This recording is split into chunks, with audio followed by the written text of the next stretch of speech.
سوچو ذرا، اگر تم ایک ایسی جگہ پھنس جاؤ جہاں چاروں طرف صرف پہاڑ اور تپتا ہوا سورج، نیچے گہری کھائی اور دور دور تک کوئی انسان موجود نہ ہو۔ موبائل فون تمہاری ہاتھ میں ہو مگر سگنل صفر ہو، پانی ختم ہو چکا ہو اور تمہیں صاف نظر آ رہا ہو کہ اگر آج کچھ نہ کیا تو یہ جگہ تمہاری قبر بن جائے گی۔ آج میں تمہیں ایک ایسی حقیقی کہانی سنانے جا رہا ہوں جو صرف خوفناک نہیں بلکہ انسان کے حوصلے کی انتہا دکھاتی ہے۔ یہ کہانی ہے ایرون رالسٹن کی۔ سن 2003 کی بات ہے۔ امریکہ کی ریاست یوٹا میں ایک جگہ ہے جسے بلو جان کینین کہا جاتا ہے۔ یہ جگہ جتنی خوبصورت ہے اتنی ہی خطرناک بھی۔ ایرون رالسٹن ایک نوجوان کوہ پیما تھا۔ اسے پہاڑوں سے عشق تھا، اکیلا سفر کرنا اس کی عادت تھی۔ وہ کئی بار خطرناک رستوں پر جا چکا تھا اور ہر بار کامیابی سے واپس آیا تھا۔ اس اعتماد نے اس دن اسے ایک بڑی غلطی پر مجبور کر دیا۔ وہ بغیر کسی کو بتائے اکیلا ہائیکنگ کے لیے نکل پڑا۔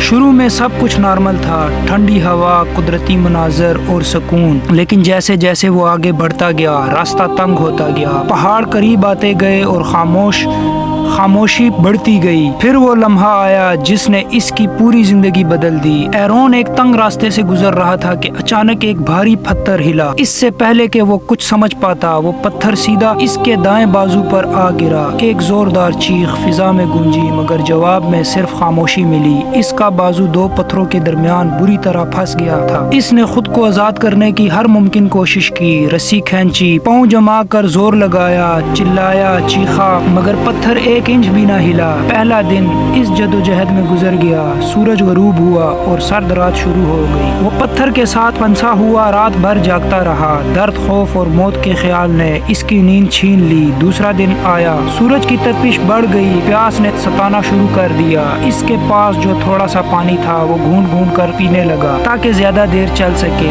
وہ خود سے باتیں کرنے لگا تاکہ ہوش قائم رہے۔ تیسرے دن پانی ختم ہو گیا۔ اب اس کی آواز کمزور ہو چکی تھی، جسم کانپ رہا تھا اور امید تقریباً ختم ہو چکی تھی۔ اسی لمحے اس نے اپنا کیمرہ نکالا۔ وہ جانتا تھا کہ شاید یہ اس کے آخری لمحات ہیں۔ اس نے اپنی ماں کے لیے پیغام ریکارڈ کیا، اپنے والد کو الوداع کہا، دوستوں کو بتایا کہ اس نے بھرپور زندگی گزاری۔ کبھی وہ مسکراتا، کبھی اچانک رو پڑتا۔ رات کو وہ آسمان کی طرف دیکھتا رہا، ستارے چمک رہے تھے۔ وہ سوچ رہا تھا، لیکن پھر چوتھے دن ایک عجیب سی خاموشی میں اس کے دماغ نے کام کرنا شروع کیا کہ اس کا بازو سن ہو چکا ہے، درد کم ہو رہا ہے جو کہ خطرے کی علامت تھی۔ اسے اندازہ ہوا کہ ہڈی ٹوٹ چکی ہے اور اعصاب دب چکے ہیں۔ اسی لمحے اس کے ذہن میں ایک خوفناک خیال آیا، اگر بازو یہاں پھنسا رہا تو میں مر جاؤں گا، لیکن اگر بازو نہ رہا تو شاید میں زندہ بچ جاؤں۔ یہ فیصلہ آسان نہیں تھا، یہ زندگی اور موت کے درمیان سب سے مشکل انتخاب تھا۔ کافی دیر سوچنے کے بعد اس نے آنکھیں بند کی اور وہ قدم اٹھایا جو دنیا میں بہت کم لوگ اٹھا سکتے ہیں۔ اس نے ایک چھوٹا سا بلیڈ نکالا، کوئی دوا نہیں، کوئی مدد نہیں، صرف درد اور زندہ رہنے کی شدید خواہش۔ اس نے پہلے اپنی ہڈی توڑی، پھر آہستہ آہستہ اپنا بازو کاٹ دیا۔ چیخیں، آنسو اور ناقابل برداشت درد، لیکن کچھ دیر بعد وہ آزاد تھا۔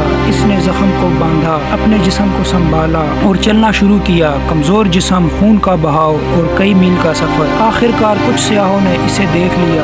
وہ گھبرا گئے اور فوراً مدد بلائی۔ ریسکیو ٹیم پہنچی اور ایرون رالسٹن زندہ بچ گیا۔ آج ایرون رالسٹن ایک کامیاب اسپیکر ہے، ایک مصنف ہے اور دنیا کو یہ سکھاتا ہے کہ انسان کی اصل طاقت اس کے بازو یا ٹانگ میں نہیں بلکہ اس کے حوصلے میں ہوتی ہے۔ ایرون کہتا ہے، میں نے اس دن اپنا بازو نہیں کھویا، میں نے اپنی زندگی جیتی۔ اور اگر تم کبھی یہ سوچو کہ حالات بہت مشکل ہیں تو اس کہانی کو یاد رکھنا، کیونکہ جب انسان ہار ماننے سے انکار کر دے تو تقدیر کو بھی جھکنا پڑتا ہے۔ اور یہاں ہماری کہانی کا اختتام ہوتا ہے۔ ویڈیو پسند آئے ویڈیو کو لائک کریں، چینل کو سبسکرائب کریں اور بیل آئیکن کو پریس کرنا نہ بھولیے گا۔